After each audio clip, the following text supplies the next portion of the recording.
Welcome, friends, and thank you for joining us for this particular session.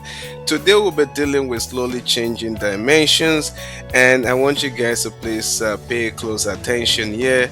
And in our day 5 or day 6, if I remember correctly, we dealt with the difference between a dimension table and a fact table. And for some of you that may not know the difference, I encourage you to go back to those videos. Make sure you understand it correctly. Now, today we are focusing on slowly changing dimension. What do we mean? This is a concept whereby when you understand dimension table is usually descriptive in nature, and those values don't change frequently. So, for example, let's say we have customer profile, employee details, product attributes, and we want to, once they change for analytics purposes, we want to be able to know how to deal with that. Say, for example, a customer moves to a new city.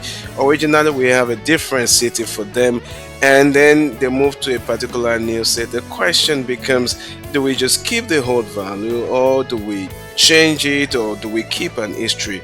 And that's the concept of slowly changing dimension. And here we have 7 types we're going to be talking about, and I want you guys to again to please make sure you understand this very well. If you don't understand it, please feel free to go back.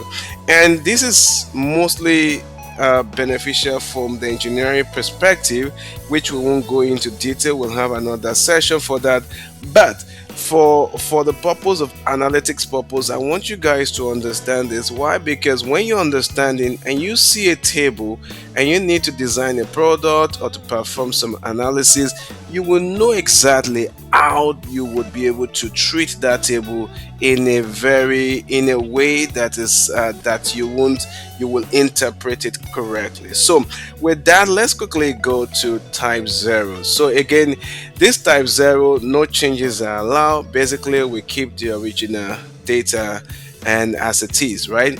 And the use cases, for example, you have historical fact must always tie to original dimension value. So we take an example so that we can really understand this concept really well.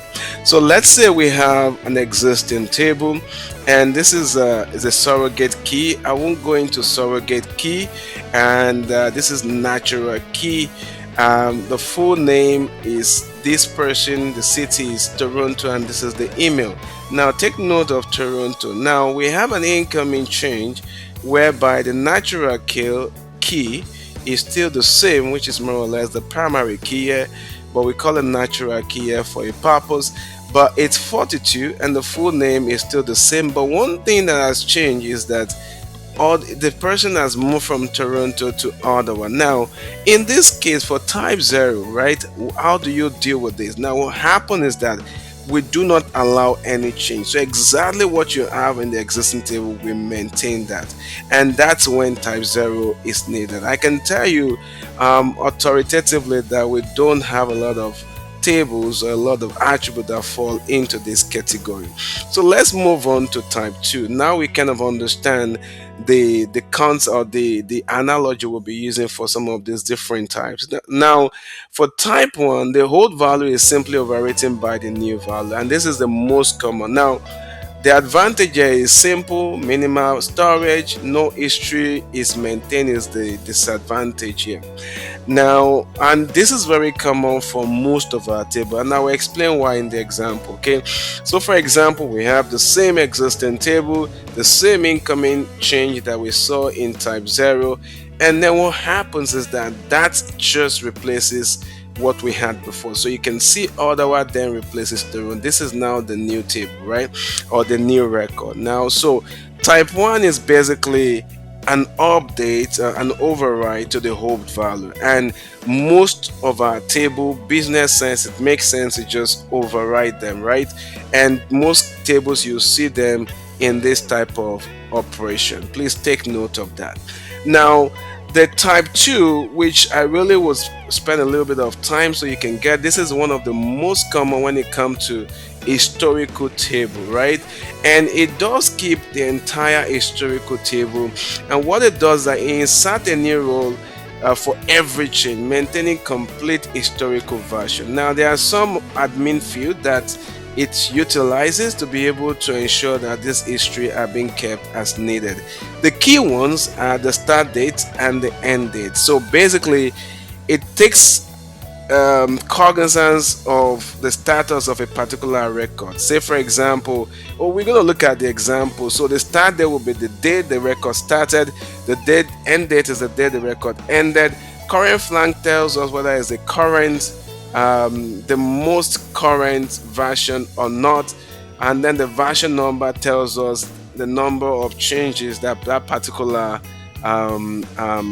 attribute or that particular record has gone through. Okay, now the advantage here is that it does maintain a complete historical table, and this advantage is that it increases over time. Like, for example, we have 10 records, right? And those 10 record changes, let's say, every single month. So that means in another month you have 200 record, in another month you have 300. You can imagine how it goes. So what happens eventually is that from an engineering point of view, we'll have to have a cutoff. Say, for example, we want to have a cutoff for every 4 years, we just stop tracking, or every 5 years or 10 years we just stop track, so that we don't build a very massive table.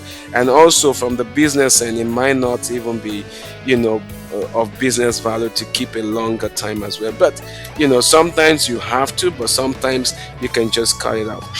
For analytics purposes, usually it's 4 years, 2 years. That's what we usually use most time for most of our analysis, and it's more than sufficient to provide the context that we need to provide to stakeholders. Now let's quickly go through an example, and then we will end with this one. The next session we can continue with other types. Okay, now for example, let's say a customer, the same example we're looking at, moves to a new city. The old record is closed, meaning that there's an end date and a new record is created. Now in this example, we're going to assume that the change date is going to be 14th of February 2025, Valentine's Day in 2025. Okay, and then the existing table.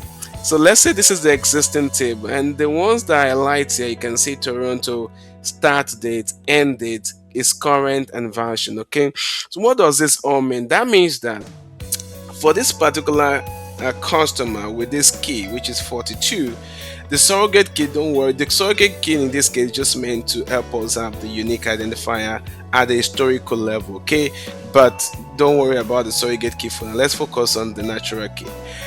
So now this key, this customer, the name is Patel, and this is Toronto, right? This is the attribute.